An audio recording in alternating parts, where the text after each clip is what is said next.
I think you were here when Mr. Obama 4 years ago was campaigning. He stressed time for a change, but now he's been in power for the last 4 years, and you know that he cannot change. Things are just as they were before he became President of the United States. It's easy to promise change. It's not so easy to achieve change. But the idea of change is always very exciting. So what is there to change in Malaysia? Now, firstly, let me say this, that Malaysia was not expected to survive even when it became independent. We have a multiracial population, and the majority, you are a bachelor, you get $2,000, you get $500 if you are earning $2,000 or less. But if you are married, if you have $3,000, earn $3,000 or less, you are entitled to $500 from the government. All kinds of gifts are coming. So I don't think they will miss anyone, excepting the very rich. So I congratulate the Datuk Sri Najib for having the money to give away. During my time, I didn't give money to anybody. Probably it was because I didn't have enough money to give. I did give scholarships and things like that. Not me, the government during my time gave quite a lot of support for Malaysians generally.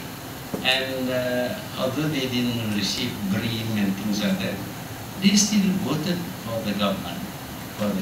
And I can claim that I conducted 5 elections as head of the party, and during that time we won elections by 2/3 of the seat, more than 2/3 of the seat. In fact, in 1999, the worst year for me, because that year my good friend and former Deputy Prime Minister Anwar bin Ibrahim had a black eye. And because the black eye was inflicted on him by somebody else, I'm accused of giving him a black eye. And a lot of UMNO supporters refused to vote for me. I should really not get the 2/3 majority. But fortunately, the Chinese voted for me. Why did the Chinese vote for me? It was because we were able to deal with the currency crisis, and we rescued our country.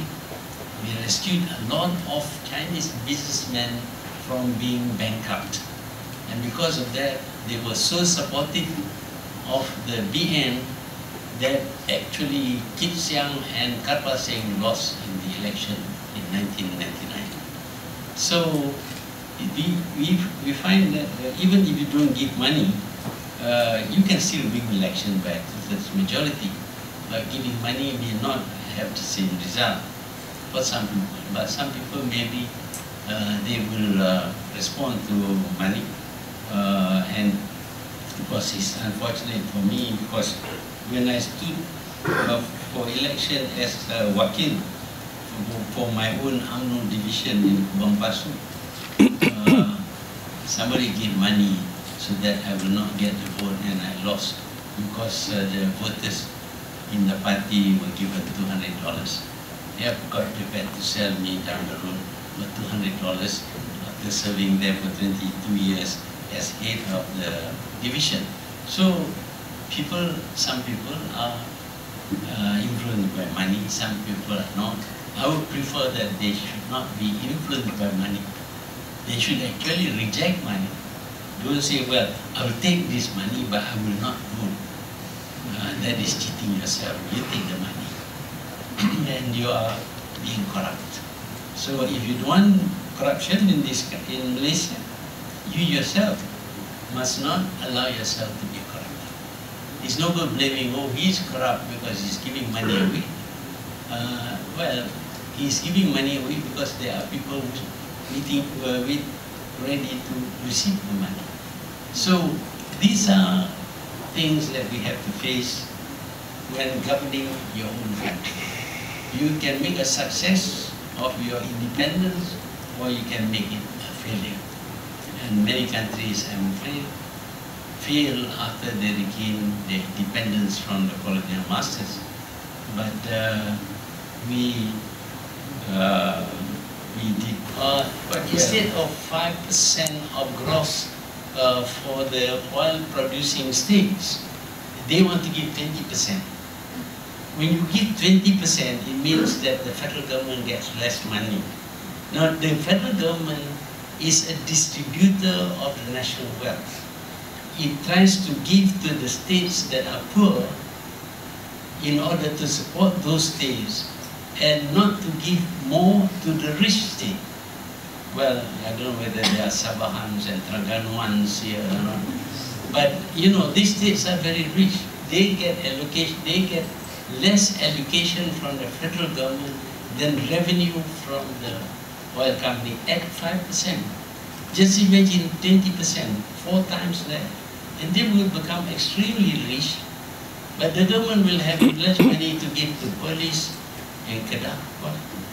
You see, they will have less money because all the money goes to the rich and the poor gets no money. So I think a good socially conscious government should help the poor and not help the rich. But here you are saying help the rich at the expense of the poor. So that is one thing. The other thing is they want to do away with toll roads, they want to do away with PTPN, or the loans that you get. They want to do away with taxes, they want to do, but government needs money. If you have no money, how do you run the government? You know, they pay the salaries of civil servants now much higher than during my time. During my time, I'm very stingy. I don't pay the government servants that much. I give pay rise, yes, but small pay rise, 10%, but they get 25% at one go. So there is a big bill that the government must shoulder. No way you can say, sorry, we have no money, we are not paying your wages. But if you have no money, because you have given money to the rich, and you have taken, stopped collecting taxes and tolls and all that, where do you have the money to pay the civil servants? And we have more than 1 million civil servants. And their dependents come to about 5 million. And these people depend upon the government. If you have no money, you cannot pay, then they will see a disparity. Government servants will have very low income, private sector will have very high income. And that is not going to be good for us. We will not be able to get good service from civil servants, and because they are poorly paid, they become corrupt. So it's up to you to make a study. This is the promise made by people who want to become the government. This is a promise made by a party that has already been in the government and knows how much money to spend. Which one is the better offer? If you think that, well, giving Sabah and Terengganu another 15% of the oil revenue, you vote for the opposition. You see, we must be rational. We must not be emotional. The last time they were against me was because Anwar had a black eye. Actually, the eye was not that black. In the picture they painted, they make it a little bit more black. But then that is democracy. You see? So, but anyway, I didn't lose that much vote. But if you allow yourself to be influenced by feeling, oh, you don't like that, oh, Anwar is a very good speaker. Of course, the government is unfair to him, accusing him of doing certain things, which of course he didn't do, accepting that a lot of people keep on complaining that he has done it. So anyway, it's up to you to make a decision. I hope you will make a wise decision. And the wise decision is to support the government party. Okay? Yes, correct. Assalamualaikum.